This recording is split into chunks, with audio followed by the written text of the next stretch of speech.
Do you think anybody wants a roundhouse kick to the face while I'm wearing these bad boys? Now, if you can't tell by this strange accent of mine, I am not from the USA, so I don't have much of a personal connection to the flag that represents the land of the free. Yet, it's a flag beloved by so many people, and thanks to the huge influence American-made media has on the world, it is quite possibly the most recognizable flag on the planet. Those red and white stripes and the 50 stars over blue are etched into the minds of so many people. And as this flag is so beloved, it only makes sense that it would acquire a variety of nicknames over the years. A lot of these nicknames, however, are pretty easy to understand in regards to why they exist. Take the term of red, white and blue. This is simply because the flag is red, white, and well, you guessed it, blue. What's interesting about this is that many flags are these three colours, yet it's the US flag which has been most linked with them. Like, I come from a country with a red, white and blue flag, but when I hear those colours being linked with a flag, even I think of the USA. But maybe I just watch too much American television, who knows. Another fairly easy to understand nickname for this flag is the Stars and Stripes. This once again reflects the fact that this flag is made up of stars and stripes. The stars of course represent the states of the country, with more stars being added as more states joined the Union, and the stripes reflect the 13 original colonies that made up the USA. Apparently, when this flag was first being used during the Revolutionary War, which saw the USA gain independence from the British, it was more common to refer to it as the stripes and stars, as opposed to the stars and stripes. This is because the stripes were seen as more important as they reflected those original colonies seeking independence. Nowadays, however, you really never hear the stripes come first. I've never really heard anyone say the stripes and stars. That seems to be a relic of the past. But apparently this term of stars and stripes was first used by Lafayette, who you might probably know as the French dude from Hamilton. I think he's an actual person as well. I don't know, most of my American history comes from Hamilton, but that information is solely from Wikipedia and I can't find anywhere else confirming that. So maybe Lafayette was the first person to call it the Stars and Stripes, or maybe he wasn't. Who knows? Minus whoever put it on Wikipedia, I suppose. Another popular nickname for the US flag is of course the Star Spangled Banner. This is a terrific name and I love it, and we don't use the adjective of spangled nowhere near enough as we should. It simply means to cover something with sparkling objects, and as real stars tend to sparkle, it makes sense why we would use this word here. Seriously, spangled, a great word. Go leave a comment with the word spangled in it somewhere down below. I want to see everything spangled. Like, yeah, that'd be amazing. This nickname seems to have initially been linked with one specific flag in particular, that being the US flag which flew over Fort McHenry in Baltimore during an 1814 battle against the Brits. Once again, it's the Brits fighting the Americans for a good few centuries there. We were at it like 24/7, but seem to be pretty good now. But anyway, after this battle was finished, American poet Francis Scott Key saw this flag beaten to a pulp but still waving over the fort, and it inspired him to write a poem about it, which he dubbed the Star Spangled Banner. Of course, it was a poet using the word spangled, like someone who's good with words. That just makes sense that a poet would apply spangled to this flag. Well done, Francis, you did good there. This poem ended up becoming the national anthem of the USA, and in turn made the term Star Spangled Banner synonymous with all US flags, not just the one that flew over this fort.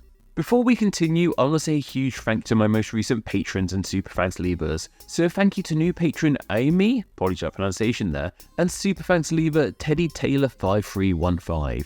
Patreon is the best way to financially support Name Explain, and donating just $1 a month gets you ad-free videos, a chance to say what names I'd explained, an exclusive monthly newsletter, and your name at the end of these videos. All of that can be found at patreon.com/Name Explain, which will be linked down below. Conversely, if you want to just make a one-time donation, you can leave a super thanks directly in the comment section of any of my videos here on YouTube.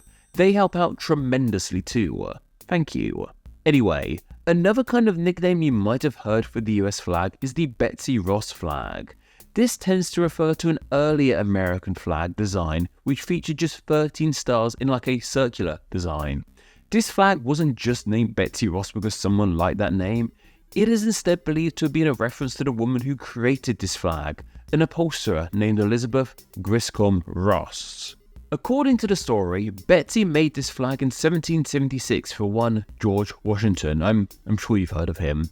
George and his cohorts apparently showed Betsy a drawing for a flag they wanted her to make. She liked the design, but suggested that the 6-sided stars that George was using should be changed to 5-sided stars. And George was happy with this, so the change was made.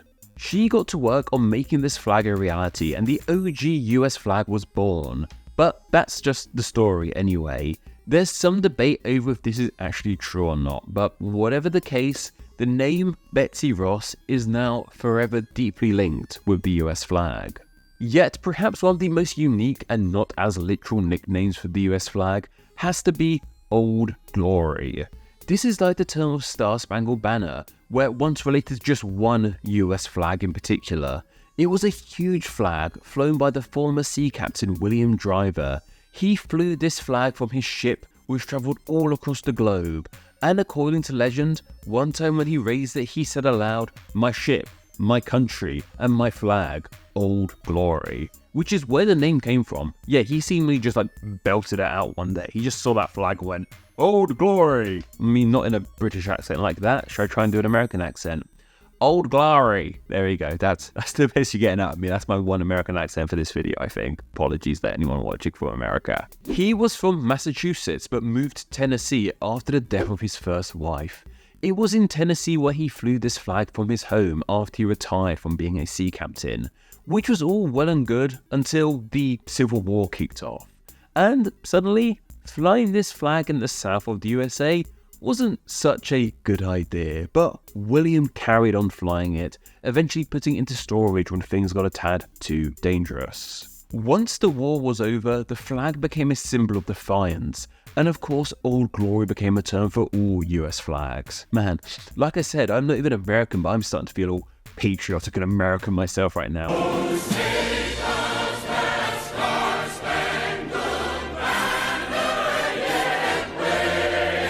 I should go have a cup of tea or something to go re-Brit myself. In fact, I do have a cup of tea. I completely forgot I had it down here. Here we go, get my British back on.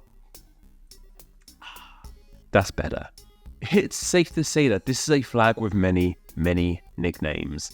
Let me know if the flag of your nation has any interesting nicknames too. Also, please suggest a topic down below which we could cover in next Monday's Name Explain video.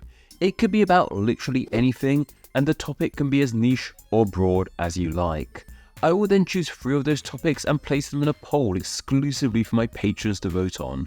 Then the winner from the poll will be the topic covered in next Monday's Name Explain video. You can vote in that poll as well as enjoy many other great benefits by visiting patreon.com/nameexplain, which will be linked down below, and by donating just $1 a month. Thank you. Anyway, that's more than enough for myself, but don't forget to go follow on Instagram, where I'm NameExplainYT, and don't forget to join the Facebook page Friends of Name Explain, where you can chat with myself and many other name nerds. Okay all, take care. I had a bit of a rekajig of my office, so things might look a bit, doesn't look that different actually, no. Should we get on with this? And the 50 stars over blue are etched into people? Yeah, probably people who have tattoos of them. Let's carry on. Now, not this. Over the years. Is that okay? I come from a country with a red, blah, blah, blah. This once again reflects the fact that this flag, my god, accent, tongue twister, say again. Accent, why would we, blah, blah, blah, blah. That won't bad. That's it. Which he dubbed the Star Spangled Banner. Star Spangled Spanner, so again, which featured eating my words, Amber. Slow this down. Yeah, I had a cup of tea down there the entire time, Amber, just for that joke. That was so hard to say, Amber. Reflect the fact that this flag reflects the fact that this flag reflected the fact that this flag. I should just be more sensible with my scripts.